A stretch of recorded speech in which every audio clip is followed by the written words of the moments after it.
ಬೆಂಗಳೂರಿನ ಜನತೆಗೆ good news. Outer ring ರೋಡ್ಗೆ ಹೊಸ ರೂಪ. 17 ಕಿಲೋಮೀಟರ್ ರಸ್ತೆಗೆ 450 ಕೋಟಿ ರೂಪಾಯಿ ಖರ್ಚು. ವಿಜಯ ಕರ್ನಾಟಕ ವೀಕ್ಷಕರಿಗೆ ಸ್ವಾಗತ. ನಾನು ಶಂಕರ್ನ ಹೆತ್ತು. ಬೆಂಗಳೂರಿನ ಟ್ರಾಫಿಕ್ ಅಂದ್ರೆ ವರ್ಲ್ಡ್ ಫೇಮಸ್. ಅದು ಒಂದು ದೊಡ್ಡ ತಲೆನೋವು ಅಂತ ನಿಮಗೆ ಗೊತ್ತೇ ಇದೆ.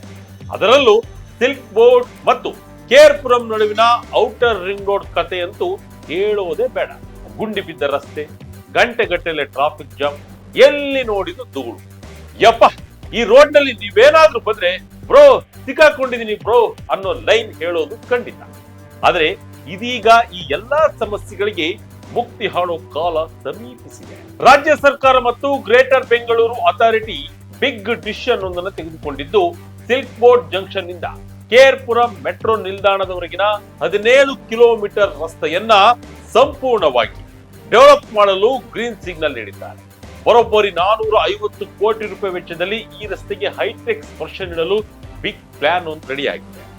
ಅಷ್ಟೇ ಅಲ್ಲ, ಇದು ಬೆಂಗಳೂರಿನ ಇತಿಹಾಸದಲ್ಲಿ ಅತ್ಯಂತ ದುಬಾರಿ ರೋಡ್ ಡೆವಲಪ್ಮೆಂಟ್ ಪ್ರಾಜೆಕ್ಟ್ಗಳಲ್ಲಿ ಒಂದಾಗಲಿದ್ದು, ಪ್ರತಿ ಕಿಲೋಮೀಟರ್ಗೆ ಬರೋಬ್ಬರಿ 26.47 ಕೋಟಿ ರೂಪಾಯಿಗಳನ್ನ ಖರ್ಚು ಮಾಡ್ತಾ ಇದೆ. ಹಾಗಾದ್ರೆ ಏನಿದೆ ಯೋಜನೆ? ಹಳೆ ರೋಡ್ಗಿಂತ ಹೊಸ ರಸ್ತೆ ಹೇಗೆ ಭಿನ್ನವಾಗಿರಲಿದೆ? 10 ಲೇನ್ ರಸ್ತೆ ನಿರ್ಮಾಣವಾಗುವುದು ಹೇಗೆ ಮತ್ತು ಕಾಮಗಾರಿ ಯಾವಾಗ ಶುರುವಾಗಲಿದೆ ಎಂಬುದರ ಕಂಪ್ಲೀಟ್ ಡೀಟೇಲ್ಸ್ ಅನ್ನ ನೋಡೋಣ ಬನ್ನಿ. 2 ಹಂತಗಳಲ್ಲಿ ಬೃಹತ್ ಕಾಮಗಾರಿ.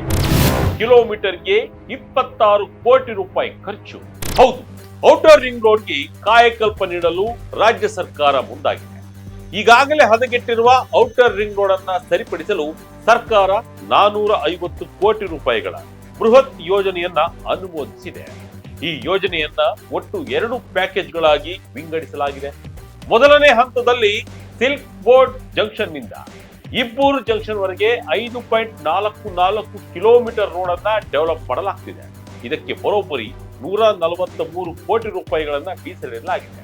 ಇನ್ನು ಎರಡನೇ ಹಂತದಲ್ಲಿ ಇಬ್ಬೂರು ಜಂಕ್ಷನ್ ನಿಂದ ಕೇರ್ಪುರಂ ವರೆಗೆ 11.57 ಕಿಲೋಮೀಟರ್ ರಸ್ತೆಯನ್ನ ಡೆವಲಪ್ ಮಾಡಲಾಗುತ್ತಿದ್ದು, ಇದಕ್ಕೆ 307 ಕೋಟಿ ರೂಪಾಯಿ ಅಂದಾಜು ವೆಚ್ಚವನ್ನ ನಿಗದಿಪಡಿಸಲಾಗಿದೆ. ತಾಂತ್ರಿಕ ಸಲಹಾ ಸಮಿತಿ ಈ ಪ್ರಸ್ತಾವನೆಗೆ ಒಪ್ಪಿಗೆ ನೀಡಿದ್ದು, ಮುಖ್ಯ ರಸ್ತೆ ಮತ್ತು ಸರ್ವಿಸ್ ರಸ್ತೆಗಳೆರಡನ್ನೂ ಕೂಡ ಈ ಯೋಜನೆಯಡಿ ಅಭಿವೃದ್ಧಿಪಡಿಸಬೇಕಾಗುತ್ತದೆ. ಅಧಿಕಾರಿಗಳ ಪ್ರಕಾರ ರಸ್ತೆಯ 35% ಭಾಗ ಈಗಾಗಲೇ ಸಂಪೂರ್ಣವಾಗಿ ಹದಗೆಟ್ಟಿದ್ದು, ಪದೇ ಪದೇ ರಸ್ತೆ ಅಗೆಯುವಿಕೆ ಮತ್ತು ವಿಪರೀತ ವಾಹನ ದಟ್ಟಣೆಯೇ ಇದಕ್ಕೆ ಕಾರಣವಾಗಲಿದೆ. ಹೀಗಾಗಿ ನಾರ್ಮಲ್ ಡಾಂಬರ್ ಹಾಕುವ ಬದಲು ಅತ್ಯಾಧುನಿಕ ತಂತ್ರಜ್ಞಾನ ಬಳಸಿ ಶಾಶ್ವತ ಪರಿಹಾರ ಕಂಡುಕೊಳ್ಳಲು ನಿರ್ಧರಿಸಲಾಗಿದೆ. ಹೇಗಿರಲಿದೆ ಹೊಸ ರಸ್ತೆಯ ಡಿಸೈನ್? 10 ಲೇನ್ಗಳ ಬೃಹತ್ ಕಾರಿಡಾರ್. ಇನ್ನು ಈ ಯೋಜನೆಯ ಪ್ರಮುಖ ಆಕರ್ಷಣೆಯೇ ರೋಡ್ ಡಿಸೈನ್. ಸದ್ಯ ಇರುವ ಅಸ್ತವ್ಯಸ್ತ ರಸ್ತೆಯನ್ನ 10 ಲೇನ್ಗಳ ಸುಸಜ್ಜಿತ ರೋಡ್ ಅನ್ನಾಗಿ ಕನ್ವರ್ಟ್ ಮಾಡಲು ಪ್ಲಾನ್ ಮಾಡಲಾಗಿದೆ. ಇದಕ್ಕಾಗಿ ಮುಖ್ಯ ರಸ್ತೆಯಲ್ಲಿ 3 ಲೇನ್ಗಳು ಮತ್ತು ರಸ್ತೆಯ 2 ಬದಿಗಳಲ್ಲಿ ತಲಾ 2 ಲೇನ್ಗಳ ಸರ್ವಿಸ್ ರಸ್ತೆಗಳನ್ನ ನಿರ್ಮಿಸಲಾಗುತ್ತದೆ. ಅಂದ್ರೆ 3+3 ಮೇನ್ ರೋಡ್, ಅದರ ಜೊತೆ 2+2 ಸರ್ವಿಸ್ ರೋಡ್ ಬರಲಿವೆ. ಟ್ರಾಫಿಕ್ ಫ್ಲೋ ಸುಗಮಗೊಳಿಸಲು ರಸ್ತೆಯ ಮಧ್ಯೆ ಇರುವ ಅನಗತ್ಯ ಮೀಡಿಯನ್ಗಳನ್ನ ತೆಗೆದುಹಾಕಲಾಗುತ್ತದೆ. ಮುಖ್ಯ ರಸ್ತೆಯ ಮೇಲಿರುವ ಬಸ್ ನಿಲ್ದಾಣಗಳನ್ನ ಫುಟ್ಪಾತ್ ಲೈನ್ಗೆ ಸ್ಥಳಾಂತರಿಸಲಾಗುತ್ತದೆ. ಇದರಿಂದ ವಾಹನ ಸಂಚಾರಕ್ಕೆ ಕನಿಷ್ಠ 1 ಹೆಚ್ಚುವರಿ ಲೇನ್ ಸಿಗಲಿದೆ ಎಂದು ಅಧಿಕಾರಿಗಳು ಲೆಕ್ಕಾಚಾರ ಹಾಕಿದ್ದಾರೆ. ಅಲ್ಲದೆ ಬಸ್ ಪ್ರಿಯಾರಿಟಿ ಲೇನ್ ಅನ್ನ ಮತ್ತೆ ಓಪನ್ ಮಾಡಲಾಗುತ್ತದೆ. ಸೈಕಲ್ ಸವಾರರಿಗಾಗಿ ಪ್ರತ್ಯೇಕ ಟ್ರ್ಯಾಕ್ ಮತ್ತು ಪಾದಚಾರಿಗಳಿಗೆ ಅಗಲವಾದ ಕಾಂಕ್ರೀಟ್ ಫುಟ್ಪಾತ್ ಗಳನ್ನ ನಿರ್ಮಿಸುವುದು ಈ ಯೋಜನೆಯ ಹೈಲೈಟ್ ಆಗಿದೆ. ರೋಡ್ ನಿರ್ಮಾಣಕ್ಕೆ ಹೈ ಟೆಕ್ನಾಲಜಿ ಬಳಕೆ. ಬೆಂಗಳೂರಿಗೆ ಎಂಟ್ರಿ ಕೊಡಲಿವೆ FDR ತಂತ್ರಜ್ಞಾನ. ಇನ್ನು ರಸ್ತೆ ಪದೇ ಪದೇ ಹಾಳಾಗುವುದನ್ನ ತಡೆಯಲು ಈ ಬಾರಿ ಅತ್ಯಾಧುನಿಕ ಟೆಕ್ನಾಲಜಿಯನ್ನ ಬಳಸಲಾಗುತ್ತದೆ. ಕಮಿಟಿಯ ಶಿಫಾರಸಿನಂತೆ ರಸ್ತೆಯ ಹಾಳಾದ ಭಾಗಗಳನ್ನ ಸರಿಪಡಿಸಲು ಫುಲ್ ಡೆಪ್ತ್ ರಿಕ್ಲಮೇಷನ್ ಎಂಬ ತಂತ್ರಜ್ಞಾನವನ್ನ ಬಳಸಲಾಗುತ್ತದೆ. ಈ ತಂತ್ರಜ್ಞಾನದಲ್ಲಿ ಹಳೆಯ ರಸ್ತೆಯ ಲೇಯರ್ಗಳನ್ನ ಸಂಪೂರ್ಣವಾಗಿ ಪುಡಿ ಮಾಡಿ ಬೈಂಡರ್ ಗಳೊಂದಿಗೆ ಮಿಶ್ರಣ ಮಾಡಿ ರಸ್ತೆಯ ತಳಪಾಯವನ್ನೇ ಹೊಸದಾಗಿ ನಿರ್ಮಿಸಲಾಗುತ್ತದೆ. ಬೆಂಗಳೂರಿನ ರಸ್ತೆಗಳಲ್ಲಿ ಇಷ್ಟು ದೊಡ್ಡ ಪ್ರಮಾಣದಲ್ಲಿ ಈ ತಂತ್ರಜ್ಞಾನವನ್ನು ಬಳಸುತ್ತಿರುವುದು ಇದೇ ಮೊದಲು ಎನ್ನಲಾಗಿದೆ. ಇನ್ನು ಫ್ಲೈಓವರ್ಗಳ ಮೇಲೆ ಸ್ಟೋನ್ ಮ್ಯಾಟ್ರಿಕ್ಸ್ ಅಬ್ಸಾಲ್ಟ್ ತಂತ್ರಜ್ಞಾನವನ್ನು ಬಳಸಲು ನಿರ್ಧರಿಸಲಾಗಿದೆ. ಇದು ರಸ್ತೆಯ ಬಾಳಿಕೆಯನ್ನು ಹೆಚ್ಚಿಸಲಿದೆ. ಸಿಗ್ನಲ್ ಗ್ಯಾಂಟ್ರಿ ಬೋರ್ಡ್ ಮತ್ತು ಸ್ಮಾರ್ಟ್ ಸಿಗ್ನಲ್ಗಳಂತಹ ಅತ್ಯಾಧುನಿಕ ಟ್ರಾಫಿಕ್ ಮ್ಯಾನೇಜ್ಮೆಂಟ್ ವ್ಯವಸ್ಥೆಯನ್ನ ಅಳವಡಿಸಲು ಕೂಡ ಪ್ಲಾನ್ ಮಾಡಲಾಗಿದೆ. 6 ಲಕ್ಷ ಉದ್ಯೋಗಿಗಳಿಗೆ ಸಿಗುತ್ತೆ ನೆಮ್ಮದಿ. HSR ಬೆಳ್ಳಂದೂರು ಟ್ರಾಫಿಕ್ಗೆ ಮುಕ್ತಿ. ಈಗ 17 ಕಿಲೋಮೀಟರ್ ರಸ್ತೆ ಬೆಂಗಳೂರಿನ ಐಟಿ ಕಾರಿಡಾರ್ನ ಬೆನ್ನೆಲುಬು. HSR ಲೇಔಟ್, ಆಗರ, ಇಬ್ಬೂರು, ಬೆಳ್ಳಂದೂರು ಮತ್ತು ಮಾರತಹಳ್ಳಿಯಂತಹ ಪ್ರಮುಖ ಜಂಕ್ಷನ್ಗಳು ಇದೇ ರೋಡ್ನಲ್ಲಿ. ವರದಿಗಳ ಪ್ರಕಾರ ಈ ಬೆಲ್ಟ್ ನಲ್ಲಿ ಸುಮಾರು 6.42 ಲಕ್ಷ ಜನರು ಕೆಲಸ ಮಾಡ್ತಾ ಇದ್ದಾರೆ. ಇದರಲ್ಲಿ ಅರ್ಧಕ್ಕಿಂತ ಹೆಚ್ಚು ಜನರು ಪ್ರತಿದಿನ ಸ್ವಂತ ವಾಹನಗಳಲ್ಲಿ ಓಡಾಡ್ತಾರೆ. ಪ್ರತಿದಿನ ಸುಮಾರು 3.38 ಲಕ್ಷ ಖಾಸಗಿ ವಾಹನಗಳು ಈ ರೋಡ್ನಲ್ಲಿ ಸಂಚಾರ ಮಾಡ್ತಾರೆ. ವಿಪರೀತ ವಾಹನ ದಟ್ಟಣೆಯೇ ರಸ್ತೆ ಹಾಳಾಗಲು ಮುಖ್ಯ ಕಾರಣ.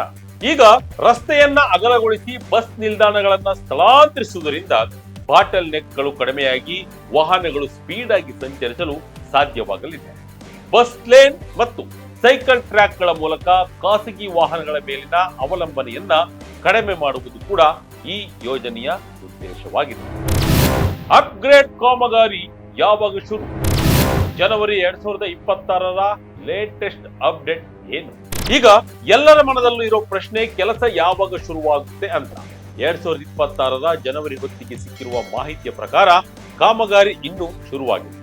ಬೆಂಗಳೂರು ಸ್ಮಾರ್ಟ್ ಇನ್ಫ್ರಾಸ್ಟ್ರಕ್ಚರ್ ಲಿಮಿಟೆಡ್ ಅಂದ್ರೆ BSTEL ಎಂಬ ವಿಶೇಷ ಸಂಸ್ಥೆ ಈ ಯೋಜನೆಯನ್ನ ಜಾರಿಗೊಳಿಸುತ್ತಿದೆ. 2026ರ ಆರಂಭದಲ್ಲಿ ಟೆಂಡರ್ಗಳನ್ನ ಕರೆಯುವ ನಿರೀಕ್ಷೆ ಇದೆ ಎಂದು ಅಧಿಕಾರಿಗಳು ತಿಳಿಸಿದ್ದಾರೆ.